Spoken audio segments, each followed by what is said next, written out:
Okay, so we've studied bases like sodium hydroxide. Okay, so sodium hydroxide, when you mix that with water, when you mix it with water, you're gonna dissociate the sodium hydroxide to form sodium ion plus hydroxide ion. And we took a look at this a couple videos back now. But what if you have a compound that doesn't produce hydroxide ion upon dissociation?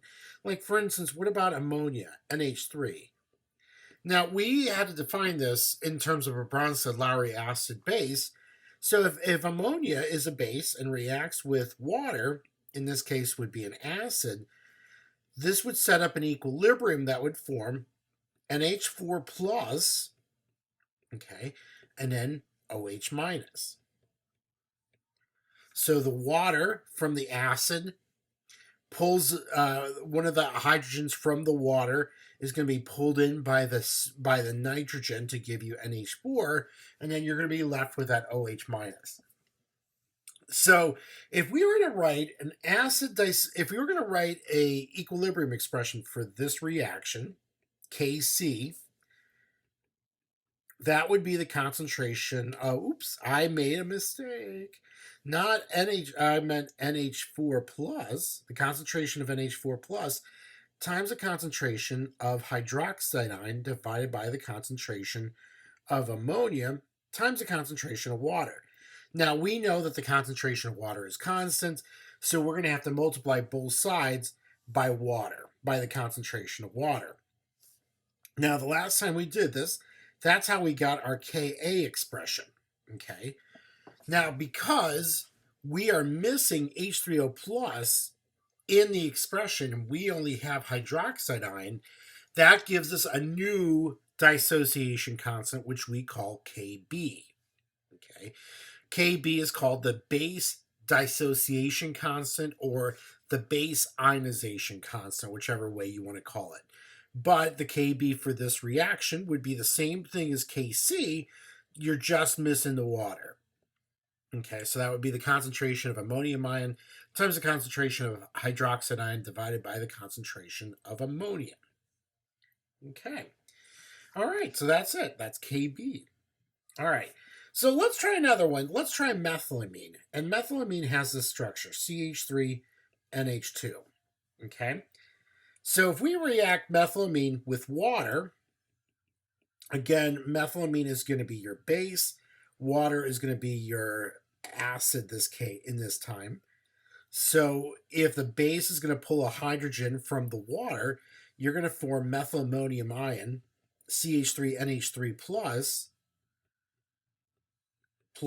hydroxide ion. Okay, so in base reactions, you're going to form OH minus instead of H3O plus. Okay,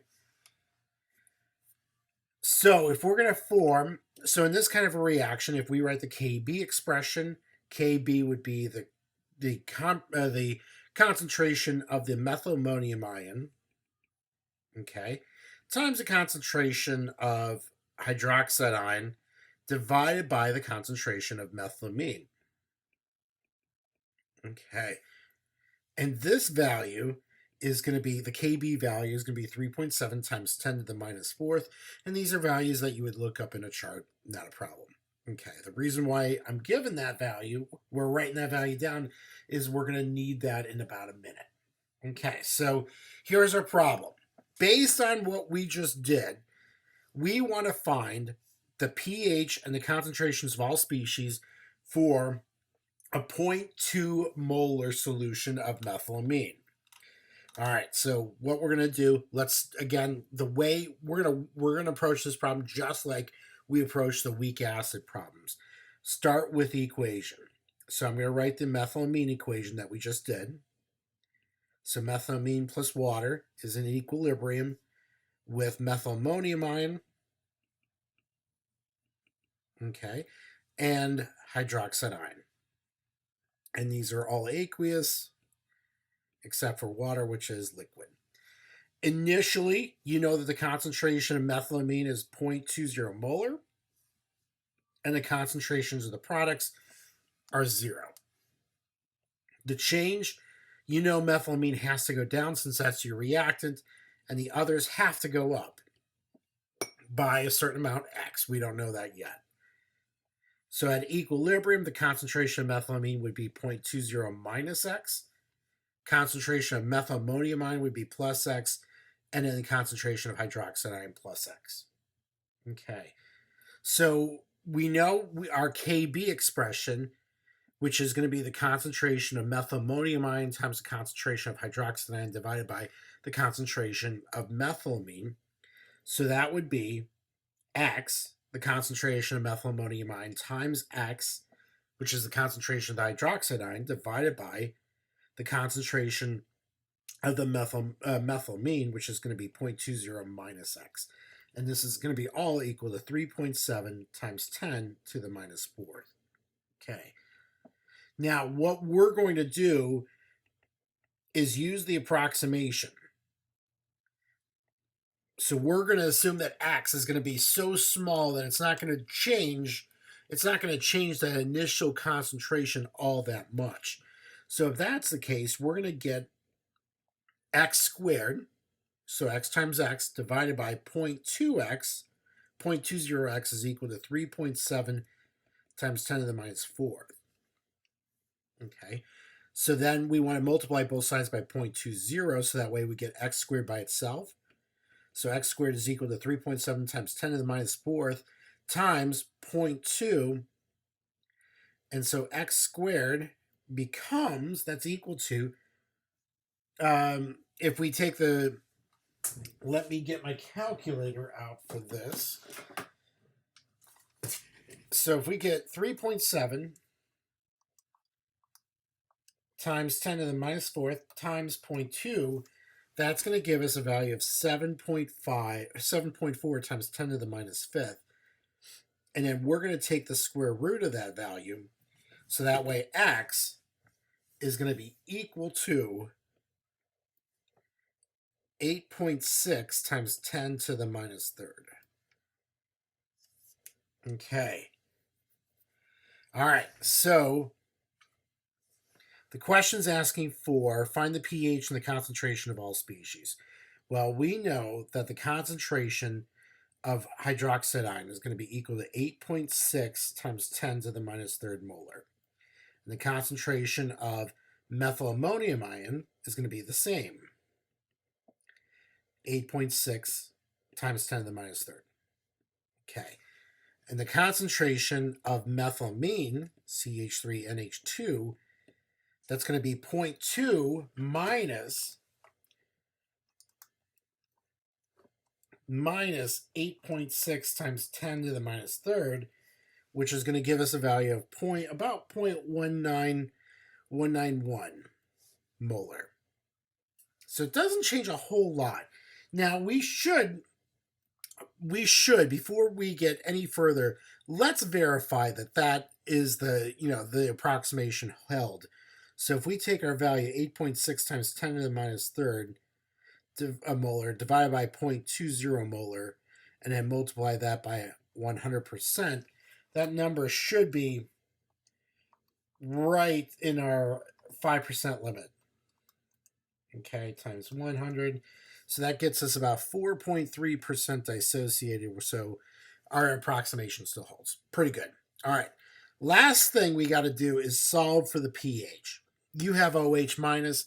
So if we found POH, which would be the negative log of the concentration of hydroxide ion, which is our X value, if we pop that in and take the negative log of that, pH would be POH. POH is equal to 2.07. So if we solve for pH, which is going to be 14 minus POH, 14 minus 2.07, the pH would be 11.93. So what's really nice is that we can solve these kinds of problems, these weak base problems, pretty much just like how we solved the weak acid problems. The only little hang up that we got is that we're going to produce hydroxide ion instead of H3O+, so we're going to have to use Kb instead of Ka. That's it. All right, now one thing, one little thing before we go any further. There's got to be some sort of relationship. We talked about KW, we talked about KA, and now we're throwing KB in the mix. There's got to be some sort of relationship between the three. So let's talk about that. Okay, so let's write let's again write the equation for the conjugate acid of methylamine in water. So that means let's start with methylammoniamine. Okay, so this is methylammoniamine, and what I'm saying is let's react this in water and let's see what happens. So again, methylammoniamine is going to be your acid this time. Water picks up that proton, so you're going to form H3O plus, okay, plus methylamine. Okay. And because you formed H3O plus, you're going to use Ka for that expression, for this reaction. So the Ka would be equal to the concentration of methylamine times the concentration of hydronium H3O plus, divided by the concentration of methylammonium ion. Okay. All right. So let's take our two equations. You got this one, the methylammonium ion, and I'll write this again. Methylammonium ion plus water is in equilibrium with H3O plus and methylamine. Okay. And we also have the reaction from previous where we take methylamine and react that with water, and we form hydroxide and methylammonium ion. Okay. And for the first reaction, we use a Ka expression. For the second reaction, because we use hydroxide, we're going to form Kb. Now, here's where it gets crazy. If we add these equations up, okay, the methylammonium ions cancel out, the methylamines cancel out, and what you're left with is 2 moles of water is in equilibrium with H3O plus and hydroxide, which is Kw. So there is a relationship definitely going on here. Okay, so if we've got those values, what Kw is going to be equal to Ka times Kb.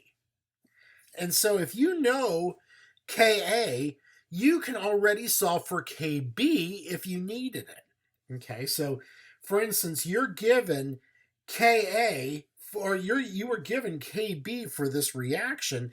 If you needed to solve Ka, okay, we could rearrange this equation and solve for Ka. That would be Kw divided by Kb.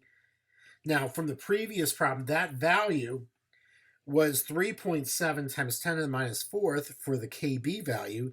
Kw is 1.0 times 10 to the minus 14th. So the Ka for the first reaction, the methylammonium ion, that Ka comes out to be 2.7 times 10 to the minus 11th. So that's pretty cool. That's pretty cool. So if you are ever missing, if you've got a Kb and you need to get to a Ka quickly, that's how you do it. All right, so this one's not clear. What I mean by not clear is that this one, I'm kind of putting it here. We're going to use this definitely in the next set of videos. When we start talking about titrations, we're going to start needing this. So even though the use of this is not terribly clear yet, there is going to be this idea is going to be very useful in the next videos to come.